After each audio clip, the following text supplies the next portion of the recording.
So ನಿಮಗೆ ಗೊತ್ತಿದೆ ಮಾತಾಜಿ, ಈ ಜಗತ್ತಿನಲ್ಲಿ ನಮ್ಮ ಭಾರತ ದೇಶದಲ್ಲಿ, ನಮ್ಮ ಕರ್ನಾಟಕದಲ್ಲಿ ಸೊ ಬಡವ ಇರ್ಬೋದು, ಶ್ರೀಮಂತ ಇರ್ಬೋದು, ಒಂದಿಲ್ಲ ಒಂದು ರೀತಿಯ ತೊಂದರೆಯನ್ನು ಅವರು ಅನುಭವಿಸ್ತಾನೆ ಇರ್ತಾರೆ. ಸೊ ಅದನ್ನು ದುರುಪಯೋಗ ಮಾಡಿಕೊಳ್ಳುವಂಥ ಡೋಂಗಿ ಸ್ವಾಮೀಜಿಗಳು, ಡೋಂಗಿ ತತ್ವಜ್ಞಾನಿಗಳು, ಡೋಂಗಿ ಗುರುಜಿಗಳು ಅವರು ಕೂಡ ಹೆಚ್ಚಾಗಿದ್ದೇವೆ. ನಾವು ದಿನ ಮಾಧ್ಯಮಗಳಲ್ಲಿ ನೋಡ್ತಾ ಇರ್ತೀವಿ. ಸೊ ಅವ್ರಿಗಿಷ್ಟು ಜನ ಮೋಸ ಮಾಡಿದ್ರಂತೆ, ಹೀಗೆ ಮಾಡಿದಂತೆ, ಗುರುಜಿ ವೇಷ ಹಾಕಿದ್ರಂತೆ, ಅದನ್ನು ಹೇಳಿದ್ರಂತೆ, ಇದೆಲ್ಲ ನಾವು ಕೇಳ್ತಾನೆ ಇರ್ತೀವಿ. ಸೊ ಅಂಥದ್ರಲ್ಲಿ ನಾವು ಹೌದಪ್ಪ, ಇವರು ನಿಜವಾದ ನಮಗೆ ದಾರಿಯನ್ನು ತೋರಿಸ್ತಾರೆ, ಒಂದು ಧರ್ಮದ ದಾರಿಯಲ್ಲಿ ನಡೀಲಿಕ್ಕೆ ತೋರಿಸ್ತಾರೆ, ನಮ್ಮ ಕಷ್ಟ ಕಾರ್ಪಣ್ಯಗಳಿಗೆ ಸ್ಪಂದಿಸಿ ಅವನ್ನು ನಿವಾರಣೆ ಮಾಡ್ತಾರೆ ಅನ್ನೋ ಆಶಾಭಾವನ ಹೇಗೆ ಇಟ್ಕೊಳ್ಳೋಕ್ಕೆ ಸಾಧ್ಯ ಅಂತ, ಅದನ್ನು ಹೇಗೆ ನಾವು ಗುರುತಿಸೋದು? ಅಂದರೆ ಎಷ್ಟಾಗಿದೆ ಮಾರ್ಕೆಟಲ್ಲಿ ತುಂಬ ಇದ್ದಾಗ ಪ್ರಾಡಕ್ಟ್ಸು, ಯಾವುದು ಗ್ಯಾರಂಟಿ ಪ್ರಾಡಕ್ಟ್ಸು, ಯಾವುದು ನಾನ್ ಗ್ಯಾರಂಟಿ ಪ್ರಾಡಕ್ಟ್ ಅಂತ ಗೊತ್ತಾಗಲ್ಲ. ಸೊ ಅದು ಧಾರ್ಮಿಕ ಕ್ಷೇತ್ರದಲ್ಲೂ ಕೂಡ, ಧರ್ಮ ಕ್ಷೇತ್ರದಲ್ಲೂ ಕೂಡ ಅದೇ ರೀತಿಯ ಮನೋಭಾವ ಇವಾಗಿದೆ, ಅದೇ ರೀತಿಯ ವಾತಾವರಣ ಇದೆ. ಅನೇಕ ಗುರುಗಳು, ನಾನು ಯಾರನ್ನು ಒಪ್ಕೊಳ್ಳಿ, ಯಾರನ್ನು ಬೀಳಲಿ, ಯಾರು ಸತ್ಯ, ಯಾರು ಸುಳ್ಳು. ನಾವು ಆಡಳಿತವನ್ನು ಯಾರ ಮೇಲೆ ಮಾಡ್ತೀವಿ ಹೇಳಿ? ಯಾರು ದುರ್ಬಲರು ಅಥವಾ ದುರ್ಬಲರು ಅವ್ರ ಮೇಲೆ ಆಡಳಿತ ಮಾಡ್ತೀವಿ. ನೀವು ಸೂಕ್ಷ್ಮ ಗಮನಿಸಿರ್ಬೋದು, ಕೆಲವು ರಾಜ್ಯಗಳ ಹೆಸರು ನಾನು ಹೇಳೋಲ್ಲ, ಅಥವಾ ಕೆಲವು ಪ್ರದೇಶಗಳ ಹೆಸರನ್ನು ಹೇಳಲ್ಲ. ಇವತ್ತಿಗೂ ಅಲ್ಲಿಯ ಜನ ಬಡವರಾಗಿಯೇ ಇದ್ದಾರೆ. ಅಲ್ಲಿನ MLAಗಳು ಹೇಗೆ ವಿಚಿತ್ರವಾಗಿ ವರ್ತನೆ ಮಾಡ್ತಾರೆ ಅಂದರೆ, ಈ ಸಿನಿಮಾಗಳಲ್ಲಿ ತೋರಿಸ್ತಾರೆ ನೋಡಿ, ಕತ್ತಿ, ಲಾಂಗು, ಮಚ್ಚು, ಈ ಥರ ವ್ಯವಸ್ಥೆಗಳಿರ್ತಕ್ಕಂಥ ರಾಜಕೀಯ ವ್ಯವಸ್ಥೆಗಳು. ಆದರೆ ಅಲ್ಲಿ ಯಾವುದೇ ಜನಗಳು ವಿದ್ಯಾವಂತರಾಗಿಲ್ಲ, ಎಜುಕೇಟೆಡ್ ಅಲ್ಲ. ಎಲ್ಲಿ ಎಜುಕೇಷನ್ ಇದೆಯಲ್ವಾ ಅಲ್ಲಿ ಪ್ರೊಟೆಸ್ಟ್ ಮಾಡ್ತಾರೆ, ಇದು ಸರಿ ಹೌದು, ಇದು ಸರಿ ಅಲ್ಲ ಅಂತ. ಅಂದರೆ ಎಲ್ಲದಕ್ಕೂ ಮುಖ್ಯ ಏನು ಬೇಕಾಯಿತು? ಎಜುಕೇಷನ್ ಬೇಕಾಯಿತು. ಹಾಗೆಯೇ ನೀವು ಒಬ್ಬ ಧರ್ಮಗುರುವನ್ನು ಆರಿಸಬೇಕಾದರೂ ನಿಮಗೆ ಎಜುಕೇಷನ್ ಬೇಕೇ ಬೇಕು. ಯಾವುದದು ಎಜುಕೇಷನ್ನು? ಲೌಕಿಕ ಎಜುಕೇಷನ್ ಉಪಯೋಗ ಇಲ್ಲ. ಯಾಕೆಂದರೆ ಅವ್ರು ಬಂದಿರೋದು ಧಾರ್ಮಿಕ ವೇಷದಲ್ಲಿ, ನೀವು ಮೋಸ ಹೋಗ್ತಿರೋದು ಲೌಕಿಕ ವೇಷದಲ್ಲಿ. ಧಾರ್ಮಿಕ ವೇಷದಲ್ಲಿ ಮಾಡ್ತಕ್ಕಂಥ ಮೋಸಗಳು ಎಷ್ಟು ಸಮಂಜಸ, ಎಷ್ಟು ಸಮಂಜಸ ಅಲ್ಲ ಅನ್ಬೇಕಂತ ನೀವೇನಾದರೂ ಅದಕ್ಕೆ ಜಡ್ಜ್ಮೆಂಟ್ ಮಾಡಬೇಕು ಅಂತಿದ್ರೆ, ಆ ಪವರ್ ನಿಮಗೆ ಬೇಕು ಅಂತಿದ್ರೆ, ನೀವು ಸ್ವಲ್ಪವಾದ ಧರ್ಮವನ್ನು, ಧಾರ್ಮಿಕ ಶಿಕ್ಷಣ ಅತ್ಯಗತ್ಯ. ಅದನ್ನು ಸರಿಯಾಗಿ ಓದಿಕೊಂಡವರು ತಕ್ಷಣ ಯಾರನ್ನು ಗುರುಗಳು ಅಂತ ಒಪ್ಕೊಳ್ಳಲ್ಲ, ಮೋಸ ಹೋಗಲ್ಲ. ಅನೇಕ ರಾಜಕಾರಣಿಗಳಾಗಿರ್ಬೋದು, ಕೈಗಾರಿಕೋದ್ಯಮಿಗಳಾಗಿರ್ಬೋದು, ಹಾಗೂ ಶ್ರೀಸಾಮಾನ್ಯರು ಕೂಡ ನಿಮ್ಮ ಅನುಯಾಯಿಗಳಾಗಿದ್ದಾರೆ.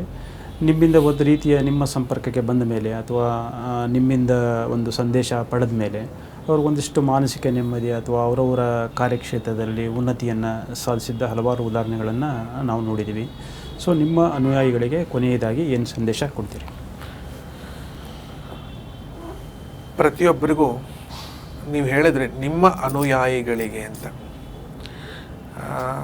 ಈ ಮಾತನ್ನು ಒಪ್ಕೊಳ್ಳೋದೇ ತುಂಬ ಕಷ್ಟ ಆಗುತ್ತೆ.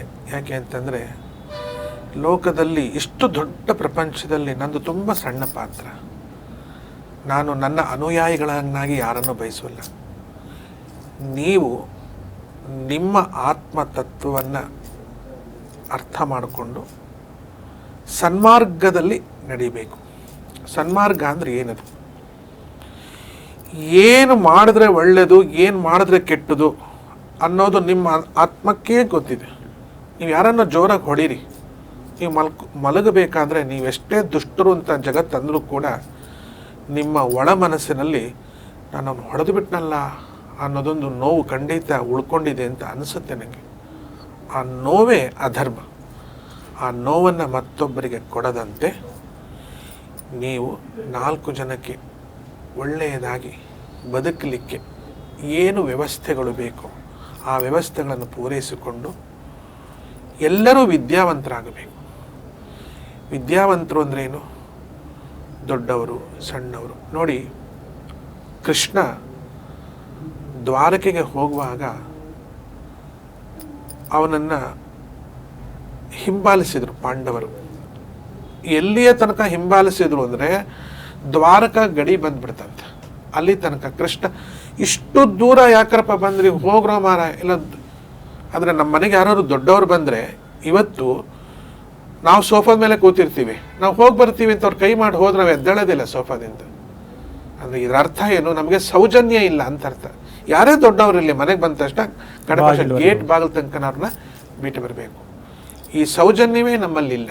ಆ ಸೌಜನ್ಯ ಏನು ಅನ್ನುವುದನ್ನು ಮಹಾಭಾರತ ಕಾಲದಲ್ಲಿ ಅಷ್ಟು ಪ್ರಜೆಗಳು, ಪಾಂಡವರು ಕೃಷ್ಣನನ್ನು ದ್ವಾರಕಾ ಗಡಿ ತನಕ ಬಿಟ್ಟು ಬರೋ ತನಕ ನಡ್ಕೊಂಡು ಹೋಗಿದ್ದಾರೆ ಅಂದರೆ ಯಾವ ಮಟ್ಟಿನ ಗುರು ಹಿರಿಯರ ಮಾನ ಮರ್ಯಾದೆಗಳ ಸನ್ಮಾನಗಳನ್ನು ಕಾಯ್ಕೋಬೇಕಾದ್ರೆ, ಪ್ರತಿಯೊಬ್ಬ ರಾಜನಾಗಬೇಕಾದ್ರೆ ಅವನಿಗೆ ಶಿಕ್ಷಣ ಅತ್ಯಗತ್ಯವಿತ್ತು. ಋಗ್ವೇದ, ಯಜುರ್ವೇದ, ಸಾಮವೇದ, ಅಥರ್ವಣ ವೇದ, ಅಷ್ಟಾದಶ ಮಹಾಪುರಾಣಗಳು ಮತ್ತು ಧನುರ್ವಿದ್ಯೆಗಳು, ಆನಂತರ ಅಸ್ತ್ರಗಳ ಪರಿಜ್ಞಾನ, ಇಷ್ಟು ಅವನ ಕಲ್ತ್ಕೊಂಡ ಮೇಲೇನೆ ಅಲ್ಲಿನ ಬ್ರಹ್ಮಜ್ಞಾನಿಗಳು ಎಸ್ ಇವನು ರಾಜನಾಗಬೇಕು, ಇವನಿಗೆ ಅರ್ಹತೆ ಇದೆ ಅಂದಾಗ ಮಾತ್ರ ಅವನು ಪೀಠಾಧೀಶನಾಗ್ತಿದ್ದೆ ಬಿಟ್ಟರೆ ಅಥವಾ ಸಿಂಹಾಸನವನ್ನು ಆರೋಹಣ ಮಾಡ್ತಿದ್ದೆ ಬಿಟ್ಟರೆ ಅರ್ಹತೆ ಇಲ್ಲದವನನ್ನು ಅವರು ಯಾರೂ ಸಿಂಹಾಸನದಲ್ಲಿ ಕೂರಿಸಿಲ್ಲ.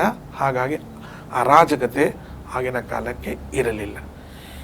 ನೋಡಿ, ನೀವು ಮತ ಕೊಡುವಾಗ ದಯವಿಟ್ಟು ಆಲೋಚಿಸಿ,